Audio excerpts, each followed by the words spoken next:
In the upcoming videos, we are going to talk about the organizational decision making. So in this video, I would like to introduce you to the idea of organizational decision making. So let's see the definition. This is the process of responding to a problem. Well, I don't really like the word problem here. I would even say it responds to an issue, and this is done by searching for and selecting a solution or course of action that will create value for organizational stakeholders.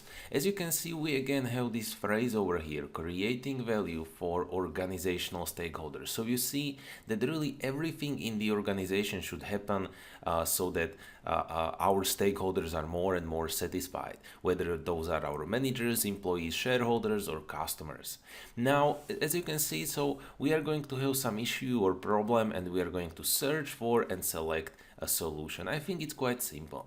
So as you can see, really everything involves decisions. When you wake up in the morning, you are deciding what are you going to have for breakfast. When you are going, let's say, to university, you are deciding whether you will take bus or you will take your bike or you will walk. So really everything involves decisions, and this is especially true in the organizations. Whatever any kind of employee is going to do, it's going to include some decision.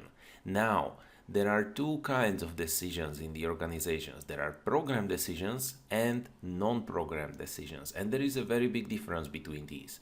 Because program decisions are decisions that are repetitive and routine. So you can say, for instance, let's imagine a case of some supplier. Now, this supplier has been with our company for more than 3 years. Now, when we are going to order something, some input from this supplier, we don't really think about it anymore. We just order it because this is something repetitive, routine. We have been doing it for 3 years already. We know that this supplier is good and the products of his or her are good enough. So that we have some experience. And due to that, we are doing the program decisions, and we can as well say that we know what the outcome will be. So we know the outcome. We know the outcome. uh, Outcome this morning. I'm really writing not very well. Now, on the other hand, there are non-program decisions. These are decisions that are novel and unstructured.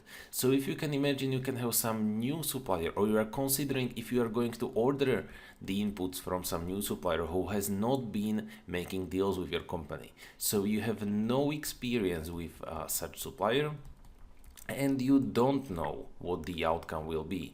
So this is the basic difference between the program and non-program decisions.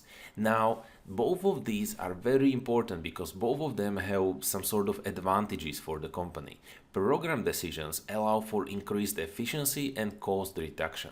The fact that you no longer think about whether you should or should not order the supplies from this supplier, well, thanks to that you can save costs, and you are really efficient in ordering your supplies. On the other hand, if you are going to consider some new supplier, well, of course it's going to take you some time to evaluate this supplier, and maybe there will be some problems occurring in the beginning, but it is allowing organization to change and find new ways to adapt to the environment.